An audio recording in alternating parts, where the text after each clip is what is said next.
Hi everyone, thanks for staying. Really nice to see so many here, and I saw that there were quite a few online as well, so very nice. My name is Nils Johansson, and I'm a senior lecturer at Lund University in Sweden. And in this talk, I'm going to talk about a multi-zone modeling approach for large volume enclosures and for tunnels. So I have a lot of slides, and my pre-recorded presentation was 25 minutes, I think, and that I actually squeezed in.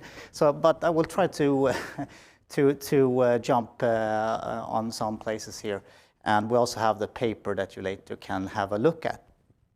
So, when modeling or calculating properties or consequences of a fire, like temperature, we can roughly, or I usually roughly divide the type of buildings that we look at into two different categories, depending on the type of model that we can apply. So we have the enclosure, small type of enclosure that we sometimes call the compartment fire. And then we have these larger type of enclosures. And the way that the fire develops and the consequences of the fire will be rather different between these type of enclosures. And for the compartment fire concept, we have a lot of tools available, and the engineer has a lot of both literature but also models to look at. There's been a lot of work in this field, dates back to the 50s or even earlier than that. And we can do calculations quite simply with analytical expressions for both the pre-flashover situation and the post-flashover situation.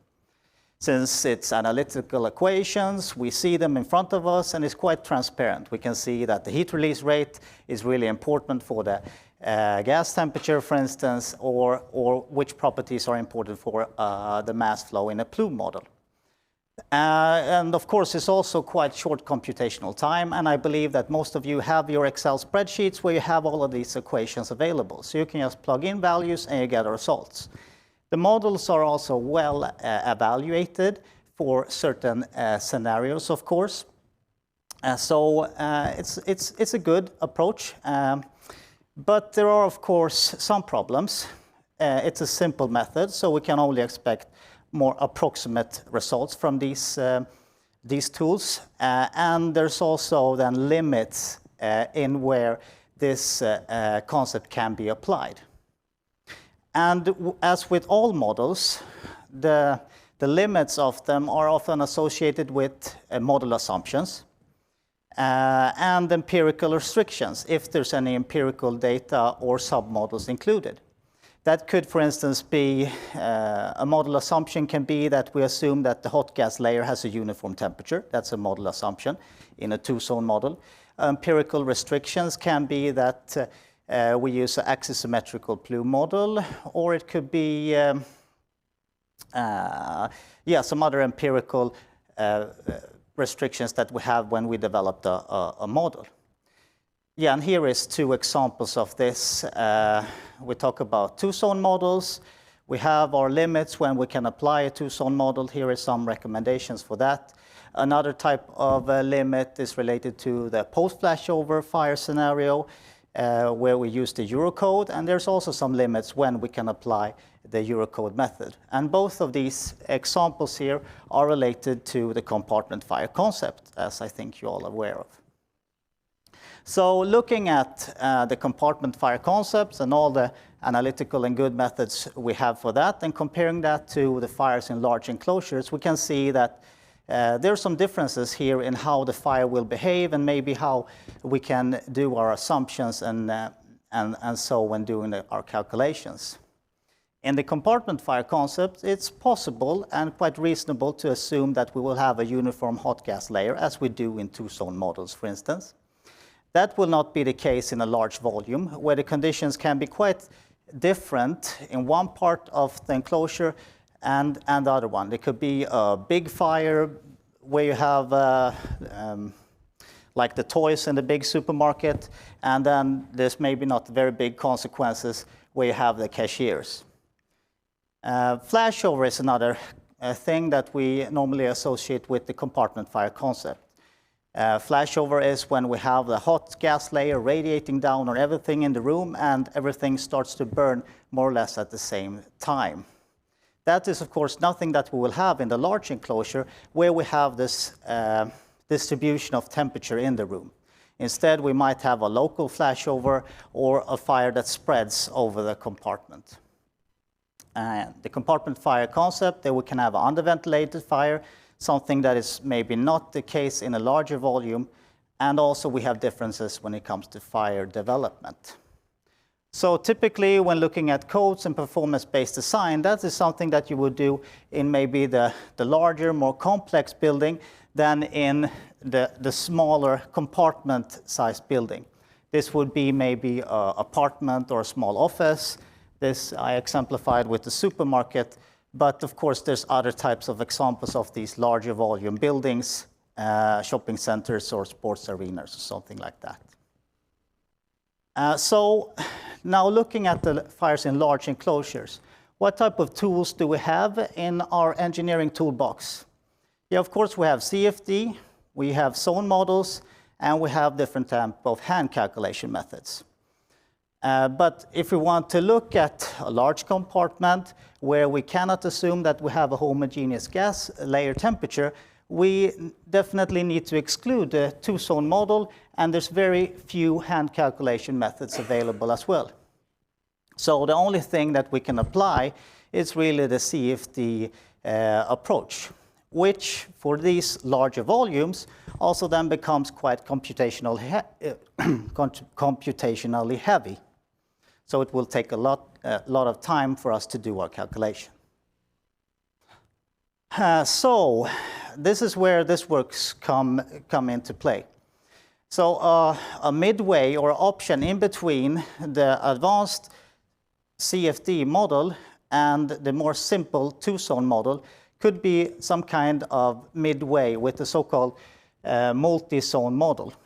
So what is a multi-zone model then? So instead of dividing the compartment into two different control volumes as you do in the two-zone model, we divide it into several different larger, not as small as in the CFD model, but larger control volumes. And you see here we have something I call a region. And in that region, we have several different layers, as you can see here. And we also have a fire, of course, and the fire has a heat release rate, just as in any fire model, and a plume is created. So this plume is modeled with the empirical expression for a plume model. So, and this model here is just a simple axisymmetrical plume model, which is derived with empirical experiments. As the plume mass flow passes through the different zones, we have entrainment into the plume, of course, and then the heat release rate and the flow goes up here to the topmost zone. We see that the region is connected to other regions. Here we only see this in 2 dimensions, but it can of course also be in 3 dimensions. And there is a flow to the other regions as well due to the temperature differences. The temperature differences will cause a pressure difference which will have a flow. So this is based more or less on the Bernoulli equations. There will also be a mass balance calculated, which then sees that there will be a flow downward also in this region, or downwards or upwards, depending on the situation. Heat losses to the boundaries, of course, due to convection and radiation, and also heat transfer due to radiation between the different zones. So to evaluate this approach, I have here in this paper looked at 5 different sets of experiments.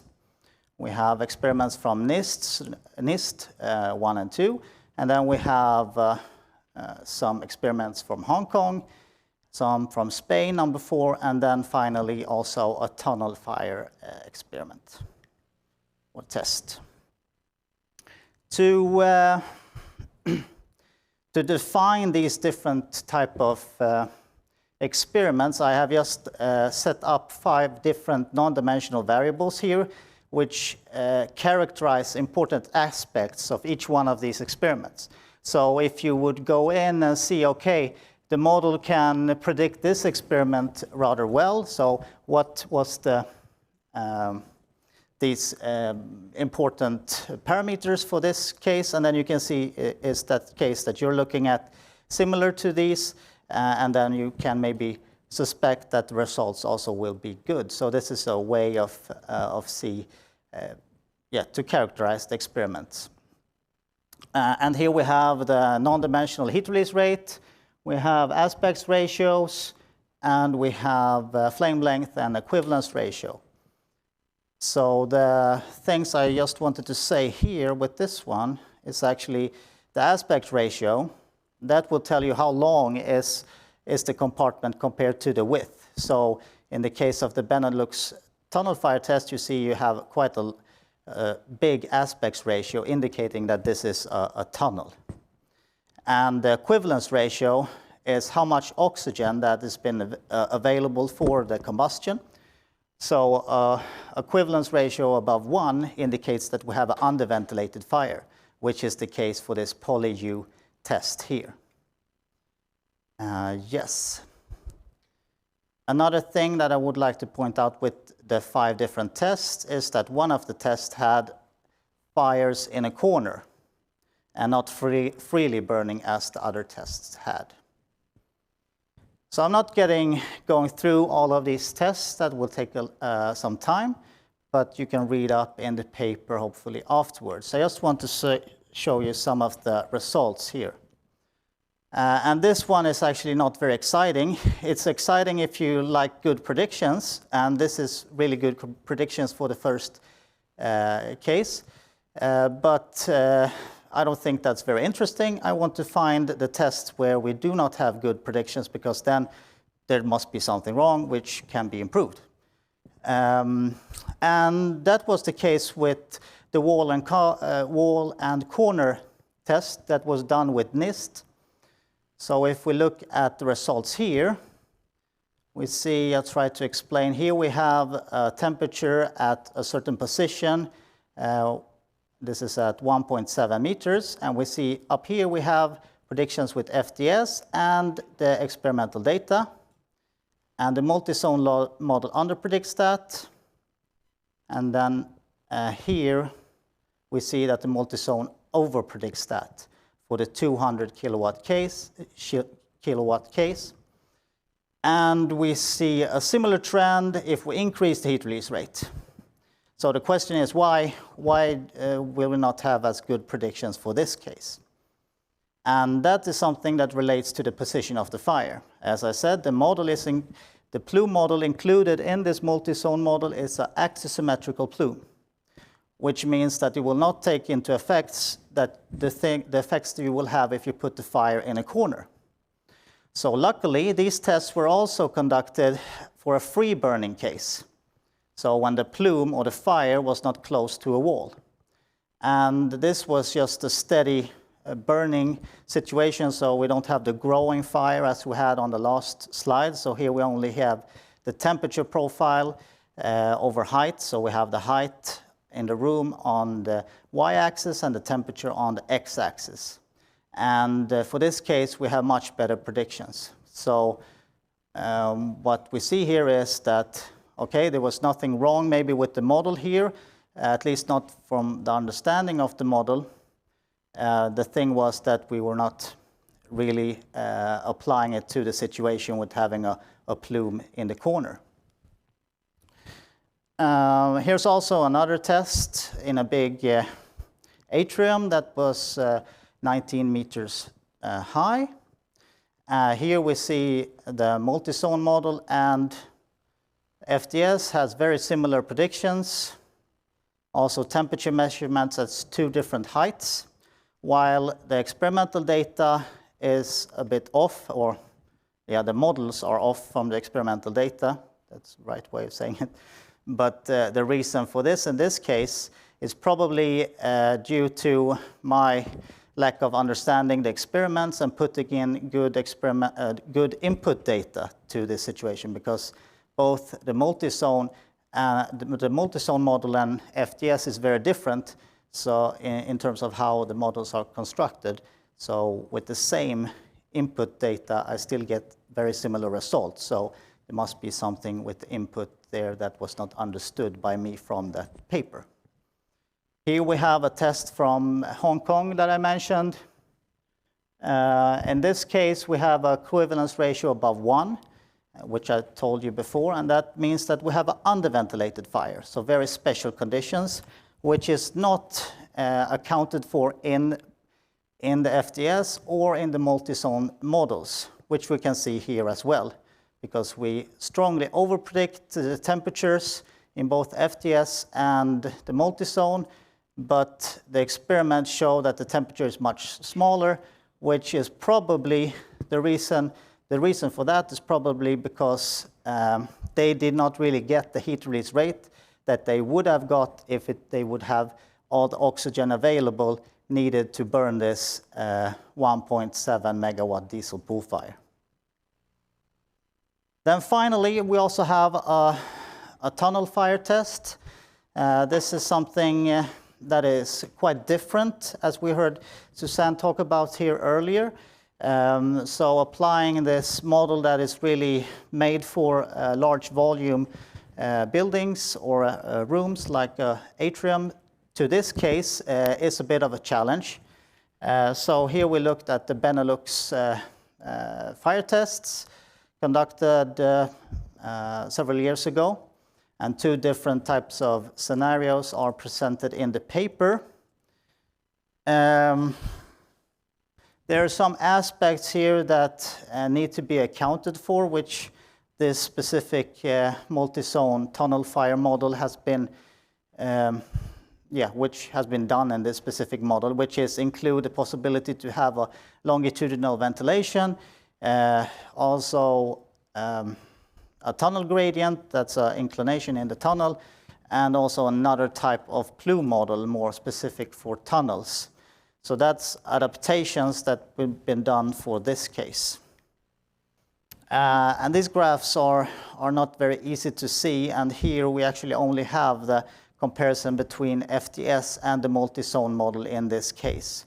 The trends are followed, I can say, but there are some deviations in temperatures, but not that very big, and we have quite small temperatures here, but if you look in percentages, it becomes a big deviation, but in absolute temperatures, not very big. But we see that the trends are followed. So finally, some conclusions. I think I've been talking quite quick, but you can read in the paper as well, I hope. So looking at these large, well-ventilated spaces, we see that the multi-zone model can predict the temperatures within 5 to 10%, roughly, and also quite close to what we have, both in terms of, predict that both in terms of the FDS results, but also experimental data. We see that there are some areas where it will not work as well. That is when we have a fire close to a wall or in a corner. That can, of course, be adapted with including other types of plume models. So that may be something for the future. Also, when we have under-ventilated conditions, we also see bigger differences from experimental data, but that's something that is also the case for other type of fire models.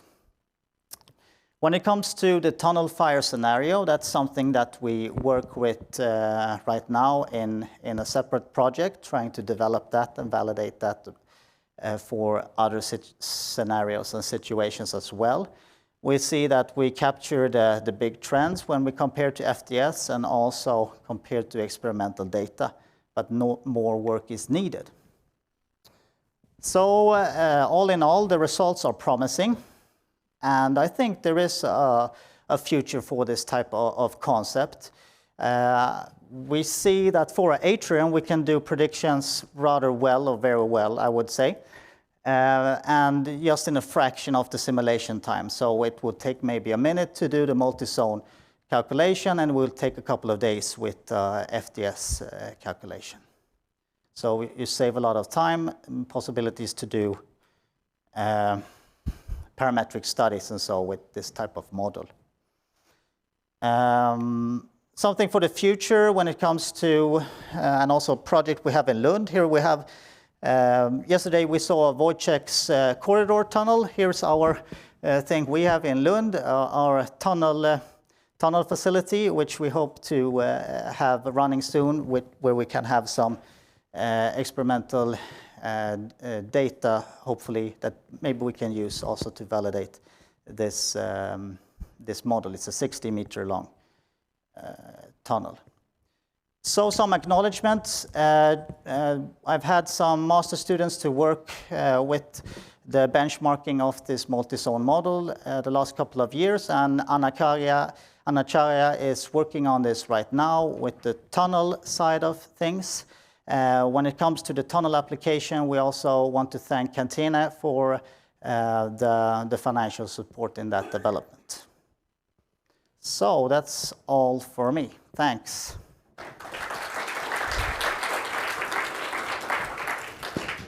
Thank you very much. Yep.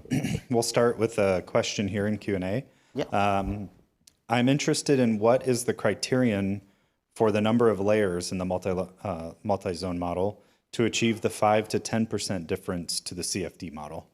Yeah, good question, and that's maybe something that needs to be investigated further. I could say that the zones that I've used in most of these situations is 50 centimeter high zones, which are 4 by 4 meters. So it's a big part of the stage here and 50 centimeters high, but you need to have several layers in order to get the profile of the temperature over height.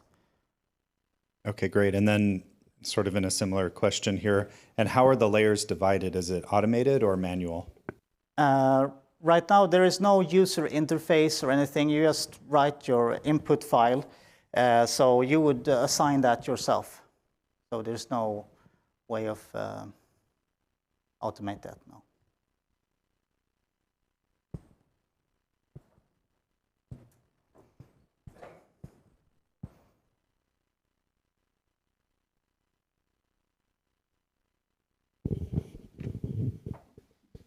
Thank you. Thanks, Nils. Super cool. Very happy that zone modeling is not dead, and looking forward to developments in this. I think there's two interesting challenges with this approach, which CFD deals in a way because it solves the momentum transfer. One is when things like ceiling jets meet walls, and you have certain disturbances in there, and interesting things happen there. So I think that's the biggest challenge when you transfer from zone model to CFD. You suddenly are able to influence these disturbances. And the second, also related to momentum, is when you have some sort of airflow that is flying and eventually disturbing your smoke layer. And in practical projects, this would be two probably challenging things that are necessary to be solved to have trust in a tool like this. Do you plan for implementing something in regards of momentum transport? And so as I said, we have quite, it's smaller control volumes than a two-zone model, of course, but still they're quite big. So what you get an average in that volume, and there's no solving of turbulence or anything like that. So I think it's not like I say this would replace anything else. It's a complement to the tools we have. So for some situations, maybe the uncertainties that you have at stake as a designer is so big that there's no use of doing a CFD model, then a simpler tool is much better. When it comes to the momentum, that's something that's we looked at including as well, and because the momentum equations are not solved really, the way now it's done is by introducing a specific pressure term, you could say, underneath the ceiling where you have the plume in terms of a ceiling jet model. So there is some way of dealing with that, but I think that needs to be looked at a bit more. I would also like to comment that comparing zone modeling and CFD, like one simulation to simulation case, is very unfair. What you should do is compare 1,000 zone model simulations versus one CFD, because that's essentially what you get in the same time frame. And then the uncertainties, discrepancies, the downsides of the model are very narrowed when you understand that you can run thousands of simulations, and the knowledge you gain from that versus knowledge you get from one explicit solution in CFD. This is the true comparison. So good job, and continue. Thanks. Anyone else? Okay. Got a couple more here. I'll go to you first because you're closer. Thank you. Very impressive talk. I'm not quite a channel fire researcher, but I'm thinking that recently we have some artificial intelligence algorithms to predict channel fires, like LSTM algorithms or CNN algorithms, and we have some trouble to explain those AI results when we compare those results with CFD or FDS models, since it's too complicated for us. But do you think that maybe multi-zone model is like its structure is simpler? So could it contribute to the explanation results of AI prediction in tunnel fires in the future? I'm not familiar with the AI tunnel that you refer to, but yeah, it's a simpler model in a way. So, and you cannot do that very complex things. You need to see it as a two-zone model, not as a two-zone model, but as a zone model. So maybe it's easier to understand the results. One challenge is maybe that if you would use this model in the way you use a CFD model, I've let some people try this, and then they have made smaller zones and things like this, than trying to work with it as a CFD model, then that will not work. So there also needs to be work on, as I said, user interface and things like this before it can be really applied.